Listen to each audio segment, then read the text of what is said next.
Hello বন্ধুরা, সবাই কেমন আছেন? আশা করছি সবাই খুব ভালো আছেন এবং সুস্থ আছেন।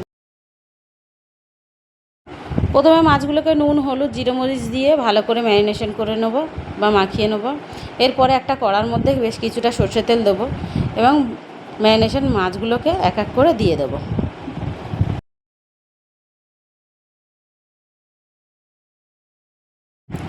মাছগুলো খুব হালকাভাবে ভাজবো, কারণ এই মাছ বেশি ভাজে না, এবং হালকা রঙটা চেঞ্জ হলে তুলে নেব। সব মাছগুলো আমি এক এক করে তুলে নেব।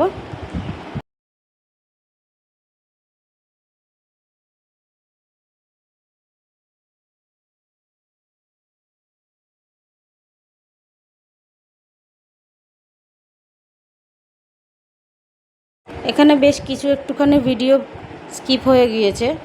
প্রথমে তেলের মধ্যে পেঁয়াজ দিয়েছিলাম, এবার দিয়ে ওর মধ্যে একটুখানি আলু আর কেটে রাখা পেঁপেগুলোকে দিয়ে একটু ভালোভাবে নেড়ে নেব।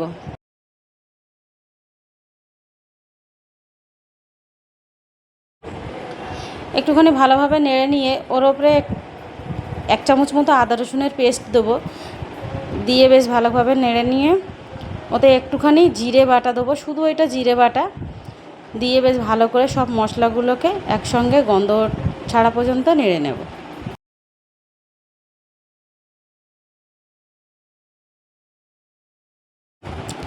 এবার 1 চামচ ভর্তি করে নুন দেব, দিয়ে এক এক করে সব গুঁড়ো মশলাগুলো এবার দিয়ে দেবো। একটু ধনে গুঁড়ো, একটু জিরে মরিচ গুঁড়ো এবং একটু হলুদের গুঁড়ো আর একটুখানি লঙ্কার গুঁড়ো দেব, দিয়ে ভালোভাবে মশলাটাকে কষিয়ে নেব।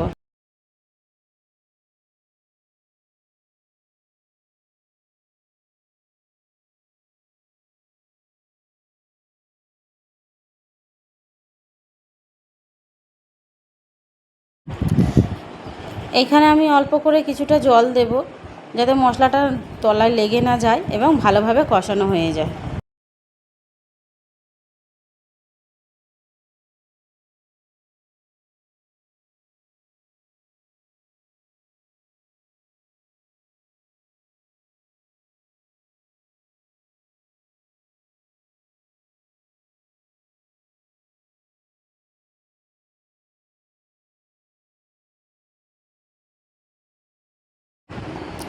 এর মধ্যে একটা বড় দেখে টমেটো কেটে রাখা দিয়ে দেবো, দিয়ে ভালোভাবে মশলাগুলোকে একসঙ্গে করে কষিয়ে নেব। নিয়ে বেশ যতটা জলের দরকার হবে ততটা জল দিয়ে ফুটতে দেব।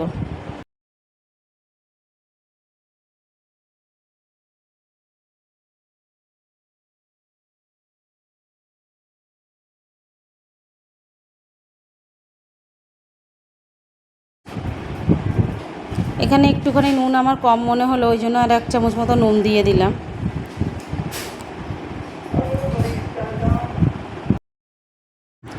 একটুখানি ফুটে উঠলে ওর মধ্যে কেটে রাখা ধনেপাতাগুলোকে দিয়ে ভালোভাবে ফুটিয়ে নেব।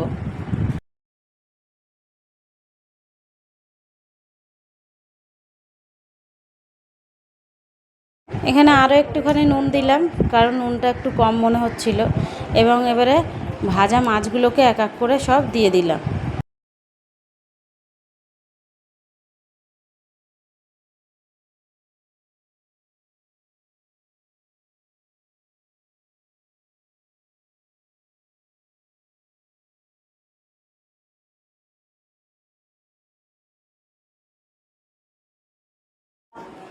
এবং আমার পেঁপেগুলোকে ভালোভাবে সিদ্ধ হয়ে গেছে, দেখতে পাচ্ছেন পুরো রেডি হয়ে গেছে।